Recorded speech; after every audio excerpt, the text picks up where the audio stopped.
Grant Harlan's hand closed around Tasha Green's upper arm as the lunch bell over the diner door jingled behind him. He forced the black waitress back against the stainless steel prep table while Deputy Eli Navarro blocked the kitchen exit. Above the grill, a security camera faced the rear lot, where Harlan had opened Calvin Reed's truck before claiming he smelled marijuana. The recorder would begin overwriting old footage at noon. Harlan wanted the password now, and Tasha knew that surrendering it could erase the only record that contradicted him. "Last chance," Harlan said. "Unlock the system." The fryer hissed beside Tasha's shoulder. Coffee burned on a warmer out front, filling the kitchen with a bitter smell. Through the service window, truckers and families sat motionless in their booths. Nobody reached for a phone. Navarro's palm rested on his holster, but his eyes kept moving between Tasha and the small black recorder beneath the office shelf. "It belongs to the diner," Tasha said. "You need May's permission or a warrant." Harlan tightened his grip. Pain spread toward her shoulder. "You're interfering with a narcotics search." Calvin was paying his check when you opened his door. The camera saw it. That changed Harlan's face. Not much, just the disappearance of the patient expression he had been wearing for the customers. Tasha glanced toward the order rail. A red plastic pickup number stood beside the register, hiding the USB drive she had used seconds earlier. The export had finished, but she had not labeled the drive, recorded a checksum, or placed it in an evidence envelope. She had only seen Harlan crossing the rear lot toward the office and acted. The teenage dishwasher stood near the freezer, frightened and trying not to be noticed. Tasha slid the pickup number toward him with 2 fingers. "Take that to the storeroom," she said. He understood too quickly. He closed his hand around the plastic stand and slipped through the swinging door. Navarro saw him leave. "Grant." Harlan released Tasha only long enough to reach beneath the office shelf. She moved between him and the recorder. His forearm struck her collarbone and drove her into the edge of the counter. Plates rattled. Someone in the dining room gasped. "Now, she's tampering with evidence," Harlan announced, loud enough for every booth to hear. "Your search is what that evidence shows." Navarro caught her left wrist. He did not squeeze as hard as Harlan had, but he did not let go either. Tasha looked at the clock above the pie case. The meeting she had requested was supposed to begin before noon. For 3 weeks, she had kept notes about deputies stopping truckers after watching them pay in cash. She had finally taken those notes outside the sheriff's office. Tires rolled over the gravel out front. A dark gray SUV stopped beside the window. Police Chief Dana Whitmore stepped out in a Navy command uniform, saw the customers staring toward the kitchen, and entered without pausing. Her gaze found Navarro's hand on Tasha, then Harlan beside the recorder. "Let her go," Whitmore said. Harlan turned, but kept himself between the chief and the machine. "County narcotics operation. She concealed evidence and obstructed a lawful search." "This diner is inside Pine Haven," Whitmore replied, "and I am witnessing your detention. State your probable cause." For a moment, Navarro's grip loosened. Harlan looked past Tasha toward the storeroom door. Then he gave Navarro a colder order. "Cuff her. Seize the recorder." Metal closed around Tasha's bruised wrist as Whitmore reached for her radio. Whitmore's radio cleared its channel with a sharp electronic chirp. "Pine Haven Dispatch. Send a patrol supervisor to Pine Ridge Diner. Possible cross-agency use of force incident. Start an independent event number and preserve this transmission."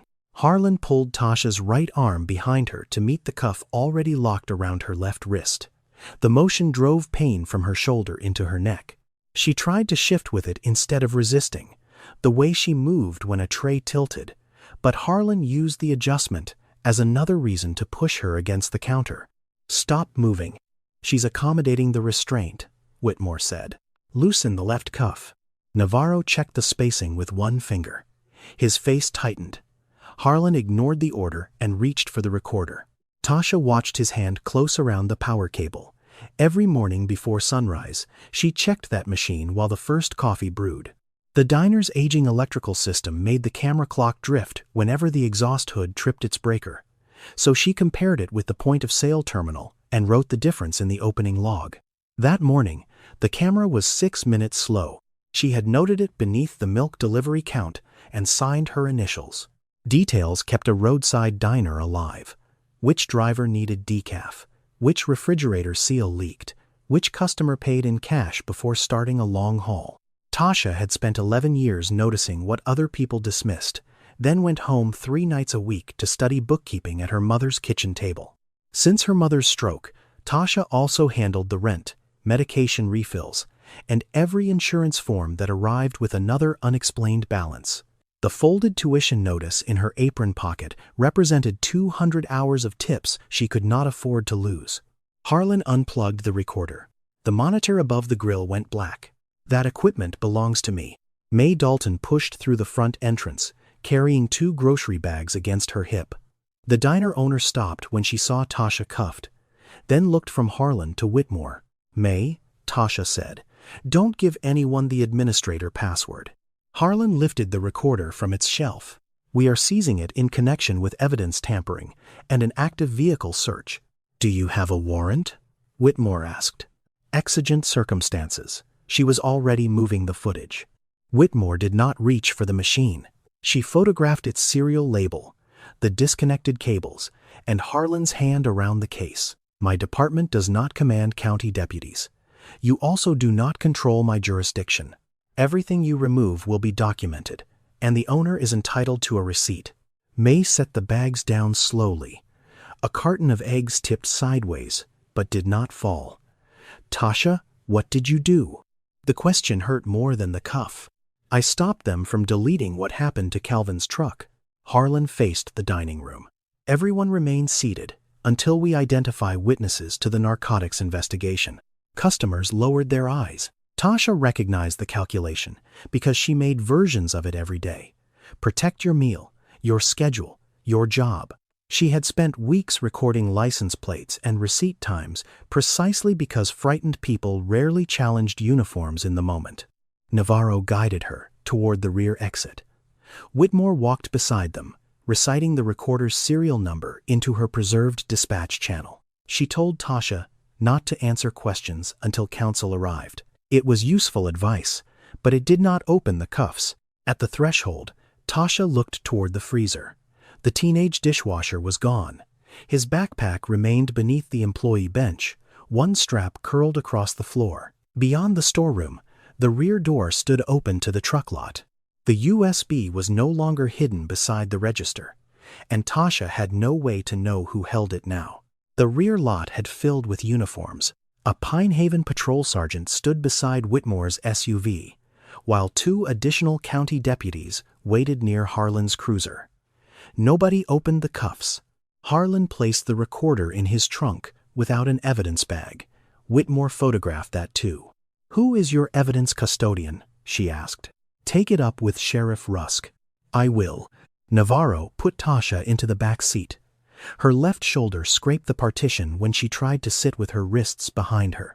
Through the window, she saw Calvin beside his freight truck with his hands spread on the hood. Another deputy carried a bank envelope from the cab and began counting cash across the trunk of a cruiser. Calvin caught Tasha's eye. He shook his head once. "No drugs." Harlan noticed the exchange and stepped between them. At the county booking center, Tasha was photographed in her teal uniform and grease-marked apron. A nurse examined the swelling near her collarbone, recorded limited motion in her left shoulder, and requested an X-ray. The booking deputy postponed it after Harlan marked her as uncooperative during transport. She had said nothing during transport. Whitmore arrived before the fingerprint ink had dried. She could file a witnessed use of force report and demand preservation of city dispatch records, but she could not release a county prisoner. Harlan stood at the processing desk, writing his affidavit, while Navarro remained near the vending machines, staring at a blank page in his own notebook. "I requested counsel," Tasha said. "One is being contacted," Whitmore answered. "Do not explain the USB to anyone." Harlan looked up. "So there is a USB." Tasha felt her mistake settle into the room. His affidavit turned it into intent.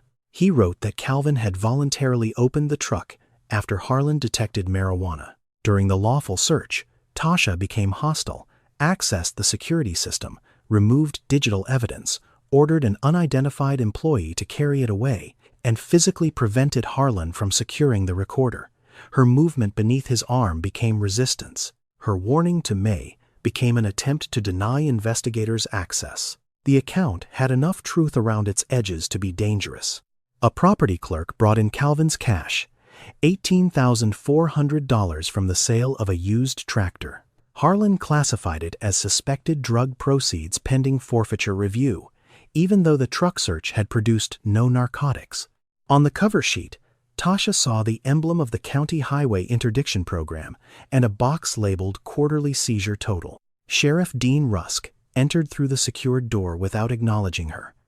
He was broad through the shoulders, silver-haired, and careful to keep his voice low when he drew Harlan toward the records counter. "The state grant team reviews these files Friday," Rusk said. "Your command recommendation depends on clean numbers and clean reports. The search is defensible." Rusk glanced toward Tasha. "Not if her video reaches them first." That was not a confession. It was worse in a different way. The sheriff was not asking what had happened. He was asking whether Harlan's version could survive. Whitmore had heard it too. Her expression did not change, but she asked the Pine Haven dispatcher on her phone to attach her diner photographs to the independent event file and restrict deletion rights to the city's evidence supervisor. Rusk approached Tasha. "Miss Green, the fastest way out of this is to tell us where your employee took county evidence. It was diner footage before your deputies touched it. A judge can decide that. Until then, you are charged with obstruction and evidence tampering." Her phone call lasted 3 minutes. Tasha told her mother there had been a problem at work, not that she was in jail. She asked a neighbor to collect the blood pressure prescription before the pharmacy closed. Then she called May. The diner owner answered with customers talking behind her. "I can't have deputies treating the restaurant like a crime scene," May whispered. "You're suspended until this is settled." "May, save the opening log. Do not tear out today's page." The line went quiet. When the property clerk took Tasha's apron, the tuition notice fell from its pocket. He folded it once more and sealed it inside a plastic bag. Harlan signed the affidavit beneath a final sentence. Tasha Green had attempted to destroy video, proving a lawful search. Then Navarro added his signature as the corroborating officer. Navarro placed the pen down as if releasing it could separate him from what he had signed. Tasha searched his face for hesitation she could use, but Harlan collected both affidavits and handed them to the clerk. The papers moved faster than she did. She spent the evening in a holding cell because the county prosecutor requested a temporary hold while investigators searched for the missing USB. The promised X-ray came after midnight. It showed no fracture, but the emergency physician diagnosed a shoulder strain and a deep contusion around her left upper arm. He placed her in a sling, prescribed anti-inflammatory medication, and wrote that the injury pattern was consistent with force applied while her arm was pulled behind her.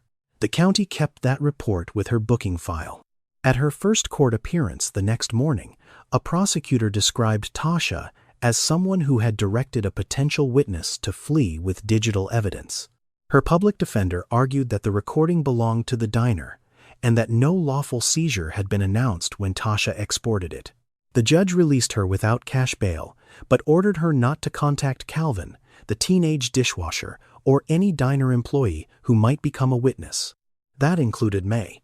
Outside the courthouse, Tasha's mother waited on a bench with Whitmore. Seeing the sling made her push herself up too quickly, one hand gripping her cane, and the other reaching for her daughter. "You told me it was a problem at work. I didn't want your pressure going up, so you let me see your mug shot on television instead." Tasha had no answer that would not sound like another decision made for someone else's protection. Whitmore drove them home. She did not promise that the charges would disappear, and Tasha respected her more for that.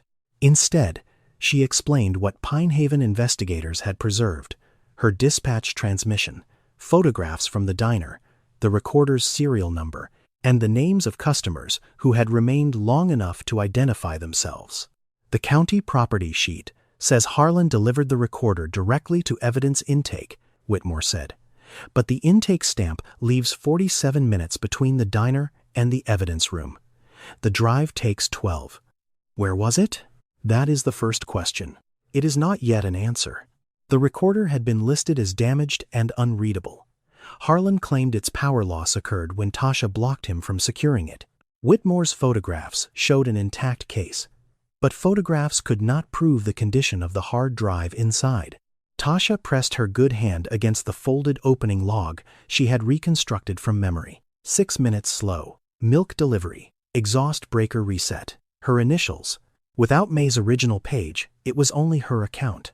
Her mother's television showed the county press conference with the sound muted. Sheriff Rusk stood behind a podium while a caption identified Tasha as a diner employee charged during a narcotics operation. Calvin's cash had been held for forfeiture. The report said nothing about the absence of drugs. Tasha's phone filled with messages she was legally afraid to answer. A classmate sent a screenshot from the community college portal. Her next tuition payment had failed. May had removed her from the work schedule. Someone had posted the booking photograph beneath a comment calling her a thief. Then her public defender called with the message Tasha had feared most. The dishwasher's mother had retained counsel. Her son would not speak to police, prosecutors, the diner, or Tasha. She denied knowing where the USB was and warned that any further contact would be reported as witness pressure. Tasha sat at the kitchen table where she normally studied. Her mother placed the unopened medication beside the accounting textbook. "You sent that boy into this," her mother said quietly. "I was trying to keep him away from Harlan. You were trying to control every danger by yourself. That isn't the same thing." The truth landed without cruelty. Tasha had preserved a copy, but she had also made a frightened teenager its secret custodian. Now the original recorder was unreadable, the copy was missing, and Harlan could point to her own actions whenever anyone questioned his. Whitmore set a state professional standards complaint form on the table. Filing it would preserve a route outside Sheriff Rusk's control. It would also require Tasha to disclose the export, the dishwasher, and every choice she had made. "If you sign," Whitmore said, "we tell the whole truth, not only the part that helps us." Tasha looked at her mother, then at the sling holding her arm against her body. Protecting people had become her excuse for deciding what they were allowed to risk. She picked up the pen with her right hand. "Then we start with my mistake." Signing the complaint did not bring anyone to Tasha's door with an apology. It brought forms, medical releases, and a recorded interview in a windowless office at the State Peace Officer Standards Division. Alana Cho conducted the interview 12 days after the arrest. She was a civilian investigator with a precise voice and a habit of leaving silence after each answer. Whitmore sat beside Tasha but did not speak for her. "Why did you remove the recording?" Cho asked. "Because Deputy Harlan was walking toward the recorder after I told him the camera showed the search." "Why give it to a teenager?" Tasha looked at the sling she no longer needed but still carried for long drives. "Because I trusted my fear more than I trusted a process. It was wrong."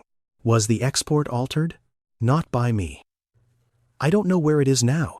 Cho wrote that down without softening it. Then she placed 3 documents on the table: Calvin's fuel company telematics report, the diner's point-of-sale transaction record, and Harlan's affidavit. Calvin's truck recorded when each cab door opened. Its passenger door had been opened at 11:38. The diner receipt showed Calvin's bank card remained in the terminal until his payment completed at 11:40.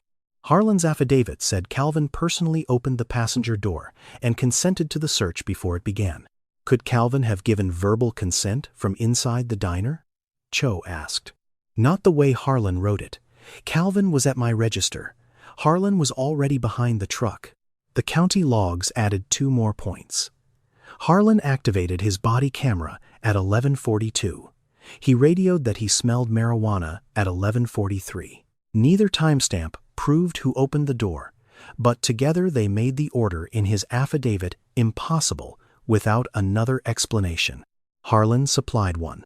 Through the union attorney, he claimed Navarro had received consent while Calvin entered the diner, then opened the truck on Calvin's behalf. Harlan described his statement that Calvin opened the door as harmless shorthand written after a chaotic arrest. It was enough to prevent an immediate finding. Calvin's money also remained in county custody because the forfeiture petition followed a separate civil process. Even if the search chronology collapsed, his attorney would still have to challenge the seizure. Tasha understood then that disproving one sentence would not automatically repair everything built on it. "What does Navarro say?" Tasha asked. "His attorney says his signed report speaks for him."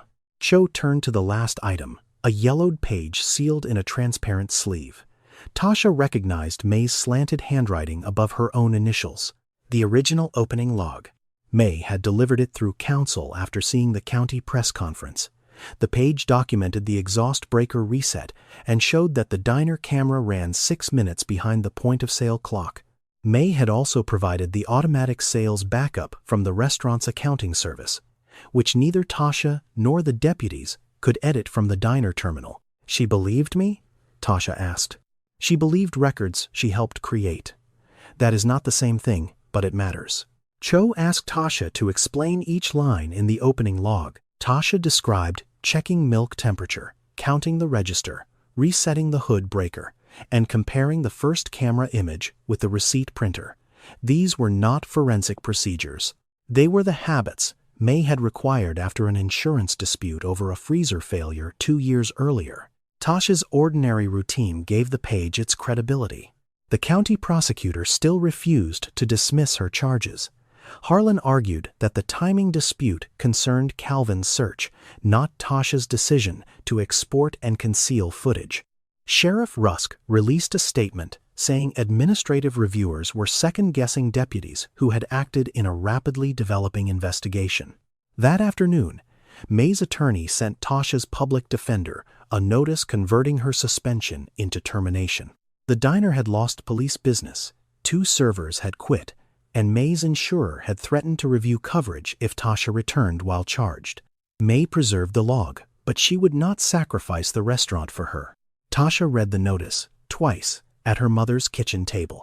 Cooperation had produced the first real contradiction, yet it had not restored her job or found the USB. Her mother placed an empty prescription bottle beside the overdue tuition statement without saying anything. Whitmore called before sunset. The Standards Division had obtained a forensic copy of the diner's recorder through a court-approved neutral examiner. Most video files were unreadable, exactly as the county claimed. The system audit was not. During the 47-minute gap before evidence intake, someone had powered the recorder back on and entered May's administrator account. The login came from a county-issued laptop. The county laptop did not carry Harlan's name inside the recorder. It carried an asset certificate assigned to the Highway Interdiction Unit. That distinction kept Alana Cho from calling the login proof of deletion. It did, however, narrow the possibilities. The recorder's audit showed that May's administrator account had been opened through a direct cable connection while the machine was away from the diner network. 4 minutes later, someone selected a storage rebuild command. The command could repair a failing index, but it could also replace the directory that told the system where each video segment began and ended. The files became unreadable after that command. Tasha studied the report at Pine Haven Police Headquarters. How did they get May's password? The recorder manual was taken from the office with the machine, Whitmore said. May kept the password inside the back cover. Tasha remembered the binder beneath the shelf. Harlan had carried it under the recorder when he left.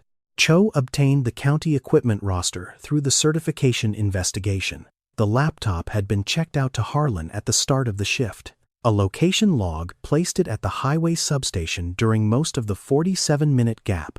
Navarro's patrol tablet remained at the diner until Tasha was transported. That connects Harlan to access, Cho said. It does not prove he pressed the command. He could claim an evidence technician used his computer. Was one there? The county produced no work order. They are still searching. The weakness sounded familiar. Every record existed until someone with authority said it could not be found. Whitmore closed the conference room door. There is something else you should hear from me. 3 weeks before the arrest, Tasha had called Pine Haven Police to report that county deputies appeared to be watching which truckers paid large cash tabs. A records clerk had routed the message to the sheriff's office because it involved county personnel. No Pine Haven officer had reviewed Tasha's receipt list, and the county had closed the referral as insufficient. Your department sent it back to Rusk? Tasha asked. Yes. That was our failure. I signed a policy that encouraged interagency referrals, and nobody checked what happened afterward." Whitmore had included that admission in her statement to Cho. It exposed her department to criticism and gave Rusk a way to accuse her of shifting blame. She had also ordered a review of 34 outside referrals made during the previous year, knowing each unresolved file could become another public failure attached to her name. "Why tell them?" Tasha asked. "Because you agreed to start with your mistake. I don't get to hide mine." For the first time since the diner, Tasha gave Whitmore more than facts. She described the pressure May faced, her mother's medication costs, and the shame of sending the dishwasher into the truck lot. Whitmore listened without telling her that courage required feeling none of it. The State Division issued formal notices preserving the county laptop, Harlan's patrol equipment, the recorder, the original reports, and all dispatch records. Harlan learned that investigators had isolated the storage rebuild command when the notice reached his attorney. His defense changed within a day. The union attorney said Harlan had powered the recorder on only to prevent automatic overwriting. An unidentified county technician had recommended rebuilding the storage index after the device displayed an error. Any lost footage, the attorney argued, resulted from Tasha's rushed export and abrupt disconnection at the diner. The explanation was technically possible. It also moved responsibility away from Harlan without producing the technician. Then the sheriff's office released 40 seconds from Harlan's body camera. It began after the truck search and showed Tasha sliding the red pickup number toward the dishwasher. Her words were clear: "Take that to the storeroom." The clip ended before Harlan struck her against the counter. Local stations played it beside her booking photograph. The union called it proof that Whitmore had interfered on behalf of a suspect caught directing a minor to conceal evidence. That evening, Pine Haven's City Council announced an emergency session to review the chief's conduct. Rusk filed a separate standards complaint accusing Whitmore of compromising a county investigation. Tasha found Whitmore alone in her office, removing her service weapon before the council meeting. "If you withdraw your statement," Tasha said, "they may leave you out of this." Whitmore locked the weapon in her desk. "That would make Harlan's version the only official account of what I saw." Outside, reporters waited beneath the station lights. Whitmore handed Tasha a copy of the full complaint and opened the door. "They wanted you isolated," she said. "We walk out separately, but neither of us walks this back." Tasha left police headquarters through the public lobby. Whitmore used the employee exit 10 minutes later, but the separation changed nothing. Reporters photographed them within the same block and described the distance as a staged attempt to hide their coordination. The city council session lasted past midnight. Tasha watched the live stream from her mother's kitchen while Whitmore sat alone at a long table beneath fluorescent lights. Rusk's attorney argued that the chief had entered an active county operation, coached a suspect, and created a competing evidence file before understanding the search. Whitmore answered each allegation without raising her voice. She acknowledged that Pine Haven had mishandled Tasha's earlier complaint. She also refused to call Harlan's detention lawful simply because his affidavit said it was. The council directed the city manager to place her on paid administrative leave while an outside reviewer examined her conduct. Tasha closed the laptop. Her mother was sorting pills into a plastic organizer with one hand. "She lost her badge because of me. She locked it in her desk before they asked," her mother said. "That was her choice. Don't take ownership of everybody's choices now that you're trying to stop making them for people." The distinction did not ease Tasha's guilt, but it kept her from calling Whitmore and asking her to withdraw. Alana Cho spent the next week comparing the county's forfeiture records with the sales archive May had preserved. The match did not depend on names from memory. Each seizure file contained a vehicle plate, a location, and an incident window. The diner records contained card transactions, register times, and table numbers. Cash tickets were supported by Tasha's shift sheets, where she routinely recorded large bills before dropping them into the safe. In 14 months, the Highway Interdiction Unit had seized money from 28 commercial drivers without filing a drug charge in 19 cases. 16 drivers had purchased food at Pine Ridge Diner shortly before being stopped. Harlan participated in 14 of those seizures. Navarro appeared in 6. The pattern alone did not prove that deputies watched the register. Truckers used the highway diner because it had parking for trailers. Harlan's attorney called the overlap geography, not targeting. Then Cho aligned the seizure amounts with the grant reports. During quarters when the unit fell behind its projected forfeiture totals, searches near Pine Ridge increased. Rusk's budget submissions treated those proceeds as support for vehicles, overtime, and task force training. Harlan's pending promotion file praised him for reversing a decline in highway seizures. Bias had shaped whom he considered suspicious. Money and advancement rewarded him for acting on it. The institutional problem was not every deputy in the county. Several patrol teams had searched no diner customers at all. The concentration belonged to Harlan's unit, while Rusk's review process repeatedly accepted consent language without comparing dispatch, camera activation, or property records. 3 previous complaints had been closed by the sheriff's office as uncorroborated.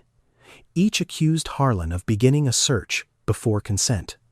Each closure memorandum relied on the absence of independent video. They knew the weakness, Tasha said, when Cho showed her the summaries. They knew what the complaints alleged, Cho corrected. We still have to prove who knew the reports were false. That proof did not come from the pattern. It came closer through Navarro's duty notebook. The state preservation notice required the county to produce original field notes. Navarro's page from the diner contained 2 abbreviated lines. Grant at passenger door. Driver inside paying. Beneath them, he had written camera over grill. His signed affidavit said Calvin had opened the door and consented before the search. Navarro claimed the field notes were rough observations made after Tasha's arrest and that Harlan had told him consent was obtained earlier. The explanation protected him from admitting a deliberate lie. It did not explain why he had alerted Harlan when the dishwasher carried away the red pickup number.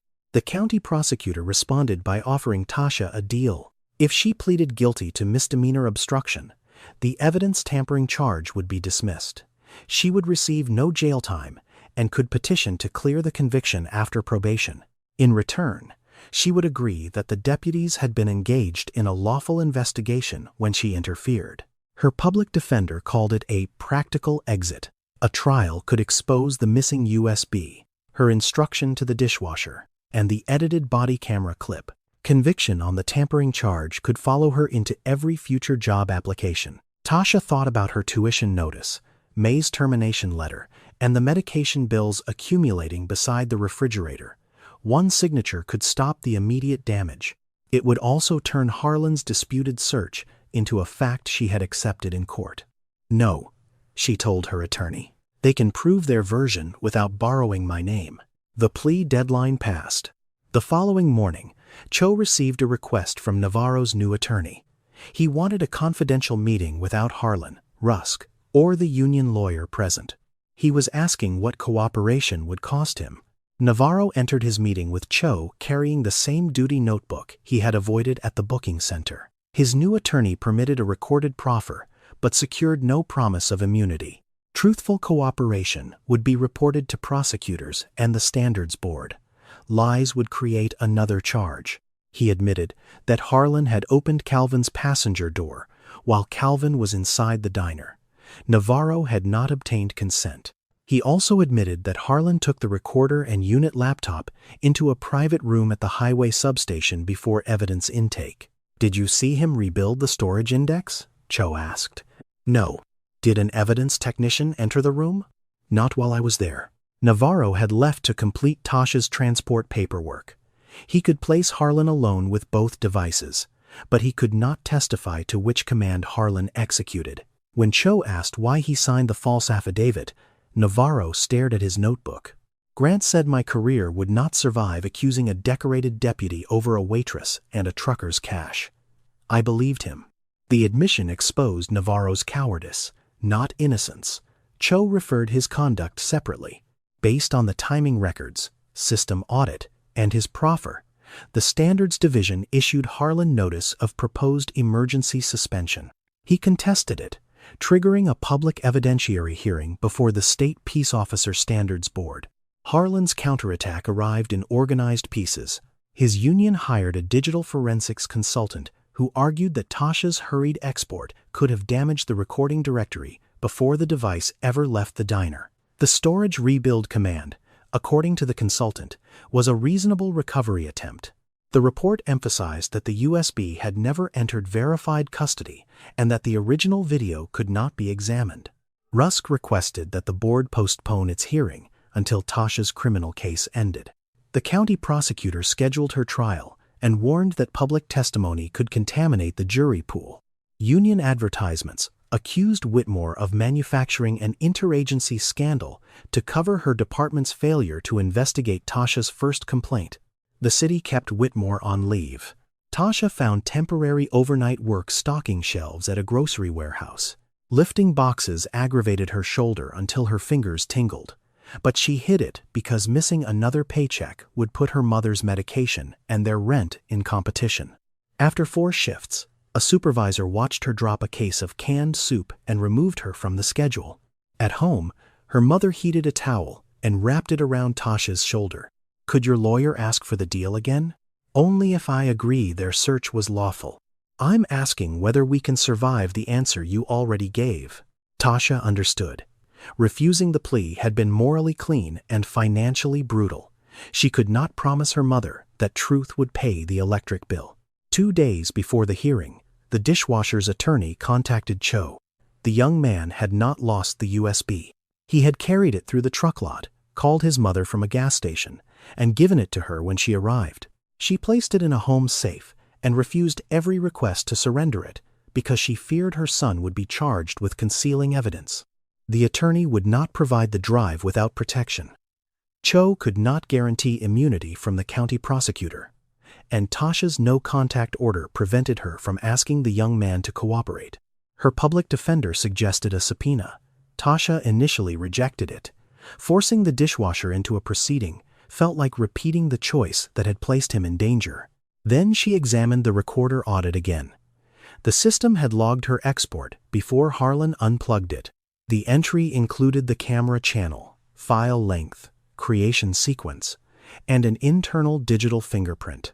She had not recorded a checksum herself, but the machine had created one automatically. "The boy doesn't have to prove what is on the drive," Tasha told Cho. "The recorder can identify its own export." If a neutral examiner received the USB under subpoena, photographed it, created a forensic image, and matched its fingerprint to the surviving audit entry, authentication would not depend solely on Tasha or the dishwasher. His attorney could document where the physical drive had been kept without making him interpret the video. Cho cautioned that Harlan's lawyer would still attack the weeks spent in a private safe.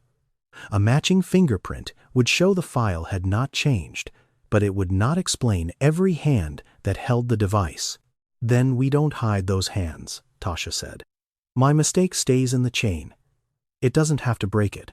The dishwasher's mother agreed after a judge narrowed the subpoena to the drive and granted her son counsel during any questioning. She delivered the home safe itself to the neutral examiner so the USB could be removed, photographed, and sealed in one continuous session.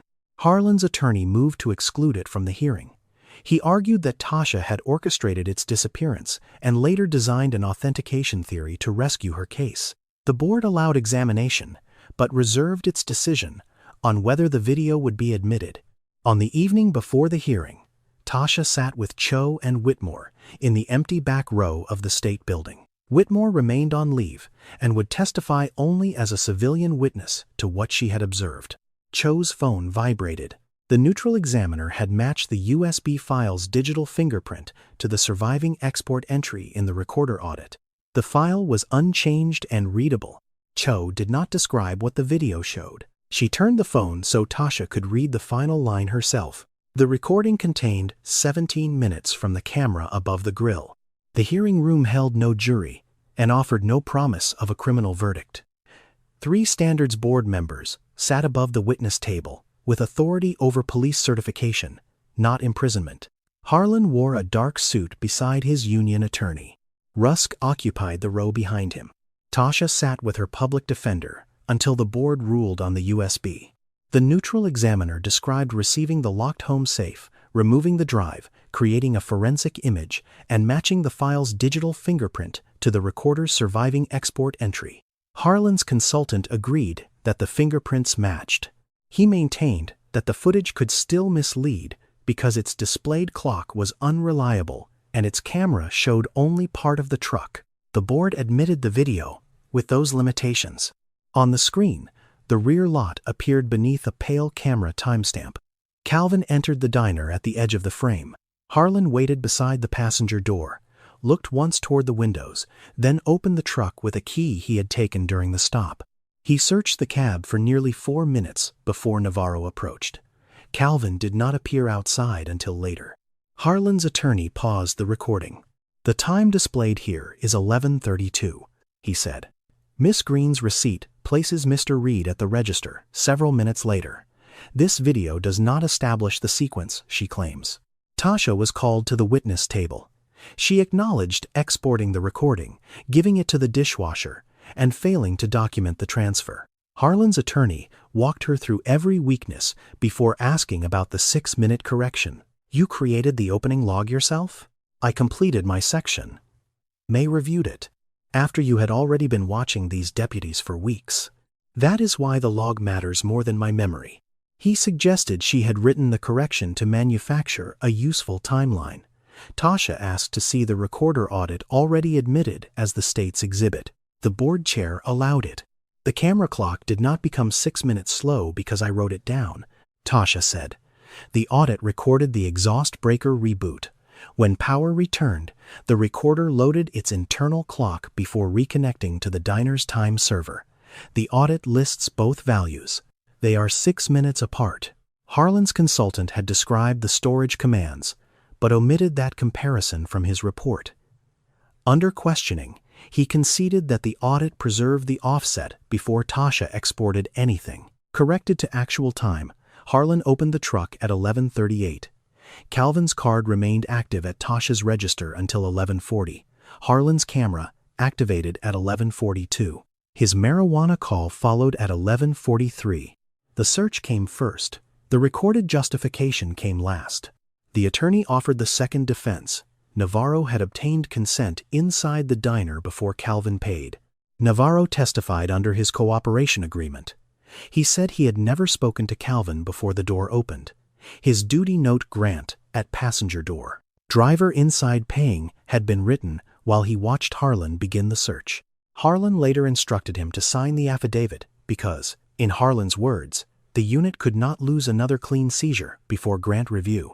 "Why should this board believe you now?" the union attorney asked. "It shouldn't believe me by myself," Navarro answered. "That is why I kept the notebook." May authenticated the opening log and the automatic POS backup. She admitted firing Tasha to protect the diner. Her voice shook when she explained that fear had made her preserve the paper while abandoning the person who created it. Whitmore testified last about the restraint she witnessed, the intact recorder case, Harlan's refusal to identify probable cause, and the way he transported the device without sealing it. She did not claim to know what happened inside the highway substation. The system audit supplied that portion. Harlan's assigned laptop opened May's account, and the storage rebuild followed. Navarro placed Harlan alone with the laptop and recorder. The county produced no technician, work order, repair request, or contemporaneous note supporting Harlan's explanation. Harlan chose to testify. He insisted the video lacked audio, consent could have occurred outside its view, and any reporting errors resulted from a rapidly developing scene. He said his concern about the grant reflected responsibility for his unit, not a motive to fabricate. The board chair asked one narrow question. "If you believe the storage rebuild was a legitimate recovery effort, why did your evidence report state that the recorder traveled directly from the diner to intake?" Harlan blamed an imprecise form. The same defense now covered the truck door, the consent, the transport, and the laptop session. Each discrepancy could be called imprecision alone. Together, independently timed records made that explanation unsustainable. After deliberating, the board found probable cause that Harlan had conducted an unlawful search, submitted materially false reports, mishandled digital evidence, and used unreasonable force against Tasha.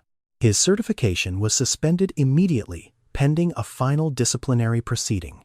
Navarro's certification remained active under separate review with restrictions on enforcement duties. The board referred the evidence to the state attorney general. That referral was not an indictment, and the suspension was not a conviction. Rusk left without speaking to reporters. Tasha remained seated while the room emptied. Her public defender approached with an electronic filing from the county prosecutor. After reviewing the authenticated video and hearing record, the prosecutor had moved to dismiss both charges against her. The judge's signature was still required. The judge signed the dismissal the next morning. Both charges were dismissed with prejudice, and the court ended Tasha's no-contact restrictions. The order did not erase her booking photograph from the internet, restore her wages, or return the weeks her mother had rationed medication. It did give her back the right to speak to the people Harlan had separated from her. She called the dishwasher's mother first. "I should never have put that drive in his hand," Tasha said. "He says he would carry it again. He should never have needed to." No charge was filed against him. His attorney arranged one final recorded statement about receiving the USB and placing it in his mother's safe. After that, the Standards Division excused him from further appearances. Calvin's forfeiture petition was dismissed 6 weeks later. The county returned all $18,400, plus statutory interest, after the authenticated video established that the search preceded its stated justification. He used part of the money to repair the truck after months of missed work and refused every reporter who asked him to reenact the stop. Whitmore's outside review lasted 2 months.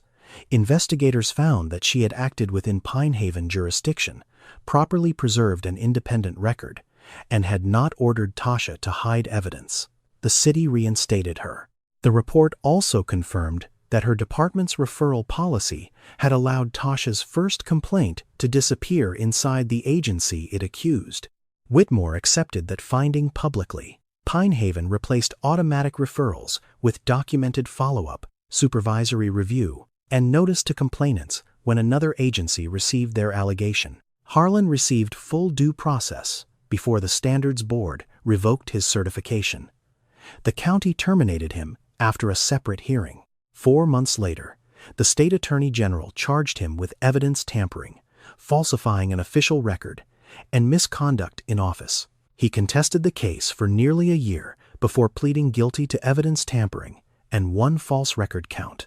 The court imposed a custodial sentence followed by supervised probation and barred him from public law enforcement employment.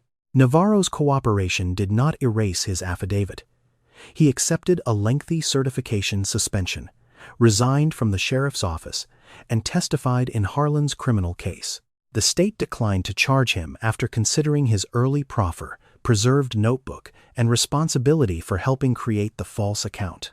The decision angered some people and relieved others. Tasha considered it incomplete justice, but not dishonest justice.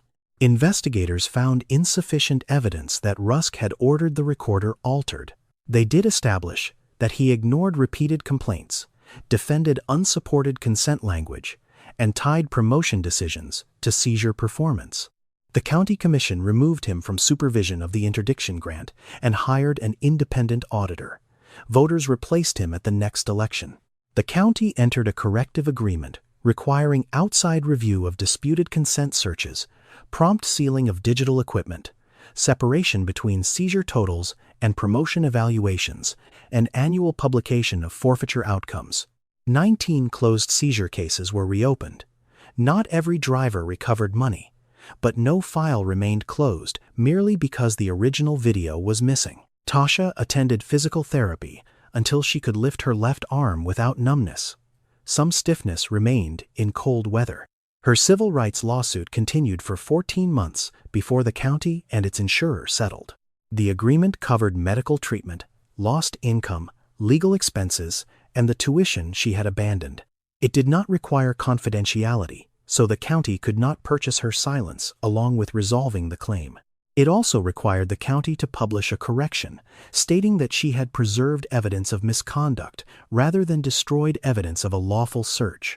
The correction ran beneath the same booking photograph that had followed her through job applications. It could not remove every copy, but it changed what employers found beside it.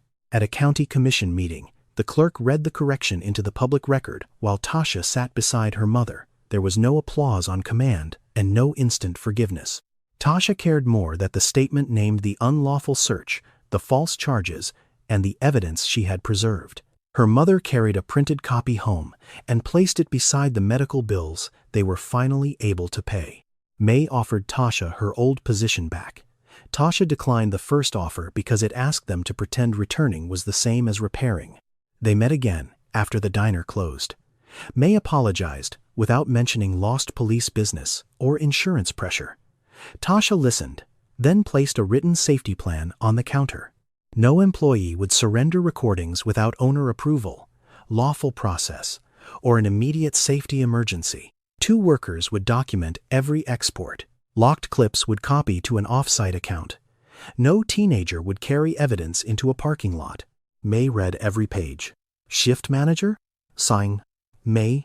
Operations manager, Tasha said. With authority to enforce this. May agreed. Tasha finished her bookkeeping certificate the following spring. She did not become an investigator, attorney, or public figure. She managed payroll, trained servers, cared for her mother, and still remembered which drivers needed decaf. Once each month, Whitmore stopped for coffee and paid at the register like everyone else. On Tasha's first anniversary back, the former dishwasher visited during closing. He was working elsewhere and taking evening classes. They spoke without cameras or attorneys present. Tasha apologized again. This time, she did not tell him what he should have done. After he left, she completed the closing checklist with a new waitress beside her. They compared the camera clock with the point-of-sale terminal, signed the same line, and watched the encrypted backup finish. Only after the second green light appeared did Tasha turn the key in the diner door.